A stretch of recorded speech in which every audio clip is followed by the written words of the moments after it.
Olá, queridos! Vamos juntos para mais uma leitura da Bíblia em um ano. Mas antes disso, vamos lá, dê o seu like, curta esse vídeo e compartilhe para que o maior número de pessoas sejam alcançadas.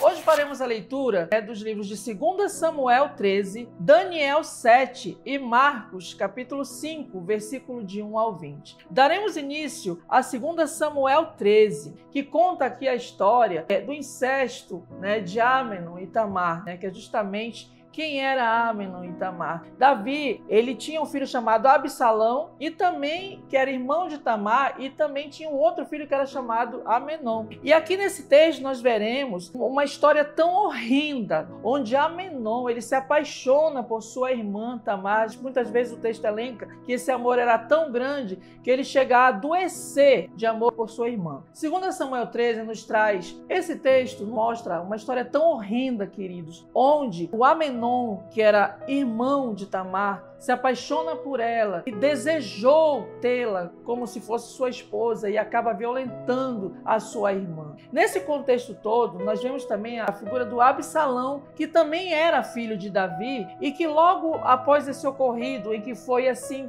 todo confabulado, foi todo armado por Amenom, devido à incitação de um amigo, Jonadab, que era filho justamente de Simeia, irmão de Davi, e ele segue essas incitações de forjar uma situação para que Tamar fosse até a sua casa, levasse bolo e ela mesma servisse. Nós vamos ver aqui um desfecho tão trágico de consequências de lá atrás do adultério de Davi com Batseba. Esse adultério que acabou respingando, aquela luxúria que nós vimos em Davi, esse adultério com a Batseba, nós vemos que ela passa também para o seu filho, só que de uma forma mais perversa, que foi justamente quando ele resolve violentar sua irmã para suprir ali aquele desejo que era tão latente, como nós podemos observar aqui na Bíblia. E Amenom chega lá a partir do versículo 14, mesmo a Tamar resistindo, a Tamar pedindo que ele não fizesse aquilo, porque aquilo não podia ser feito em Israel. Ele ainda assim, se aproveitando de ser mais forte, o que ele faz? Ele vai e acaba e mantém relações forçadamente com a Tamar. E após isso ele a expulsa de lá. A Tamar sai completamente desesperada e o que acontece? Encontra com Absalão e conta para o seu irmão o que havia acontecido. Ele ficou muito triste, muito enfurecido, assim como Davi. Porém, Absalão se manteve calado e não falou uma palavra inerente ao que aconteceu. Porém, guardou ali o ódio no seu coração, queridos? Então, assim, o que nós podemos, e vendo a partir dessa parte aqui em que ele resolve fazer isso, nós podemos ver que nós precisamos refletir muito, termos essas decisões e que podemos tomar caminhos muitas vezes que não tem mais volta, como foi no caso de Amenom. Ele decidiu suprir um desejo dele, foi ali, houve uma incitação, ele cedeu e quis seguir essa incitação a fazer o que era errado e pagou com a sua própria vida, porque você vai observar aqui no final desse texto aqui que Amenom, ele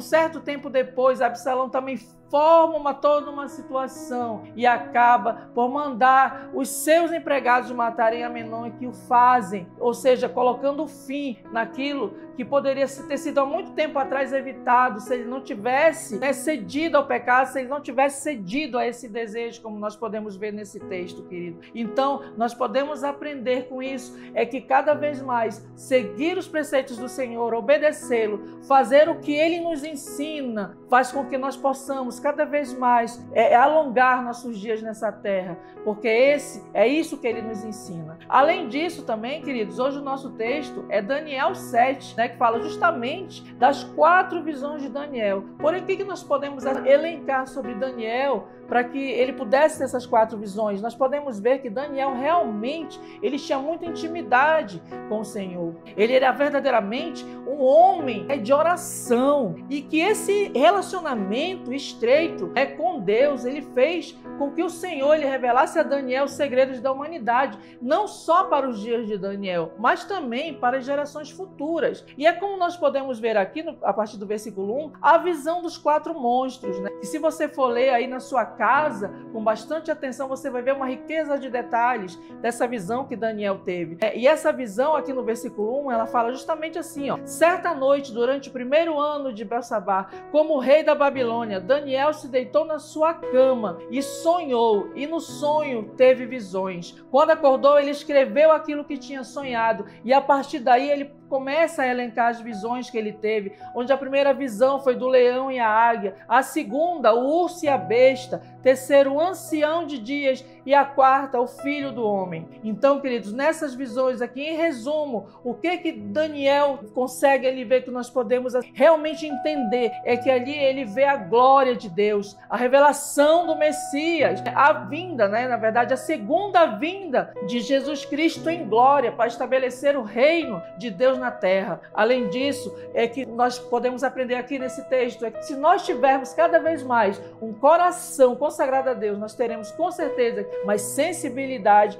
para ouvir a Deus. O terceiro e último texto de hoje está em Marcos, capítulo 5, versículo de 1 a 20, onde Jesus ele cura um homem que estava assim possuído por espíritos maus, como nós podemos ver a partir do versículo 1 ao 5. Quando Jesus e seus discípulos chegam na região ali de Gerasa, né, que era justamente no lado leste do lago da Galileia, assim que ele sai do barco, aqui diz no versículo 2 que ele foi encontrar-se com um homem que estava dominado por um espírito mau. Lá no versículo 5, diz, né, que esse homem vivia numa situação tão terrível que ele passava dias e noites no cemitério, ou às vezes nos montes, né, entre túmulos, gritando, né, e muitas vezes se ferindo, ele mesmo se ferindo com pedras, né? Então, que situação terrível esse homem se encontrava, né? Só que quem estava ali era o mestre, era Jesus. E nós vemos a partir do versículo 6 ao 13 a libertação deste homem que estava possuído, e como ele mesmo se elencava, que não tinha nome quando Jesus pergunta, mas era uma multidão de demônios que estavam ali naquele homem. E o que acontece? Mesmo com essa condição desastrosa que ele se encontrava, nós percebemos que ainda assim ele se sentiu atraído por Jesus, como você vai poder acompanhar aí nos versículos seguintes, e que nós vemos ali que é revelada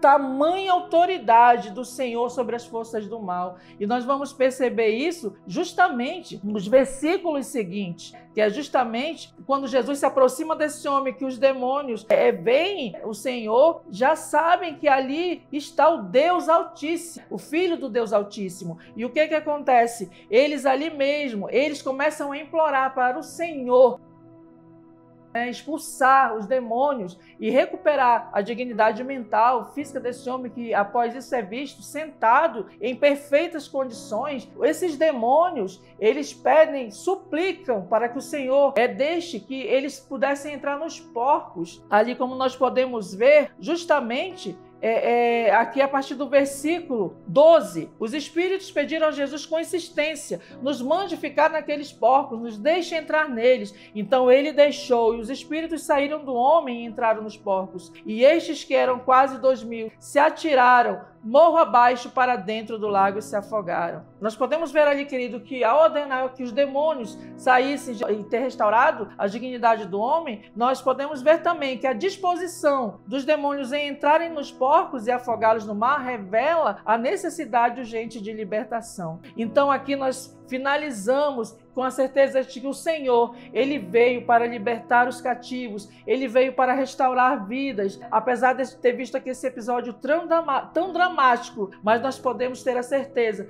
que com o Senhor nós jamais estaremos sozinhos. Que nós possamos cada vez mais crer num Deus todo-poderoso que está conosco até a volta de Jesus nessa terra. Se apegue nele e creia que com ele jamais estaremos sozinhos. Então, curta aí, dê seu like, compartilhe e sejam todos muito felizes.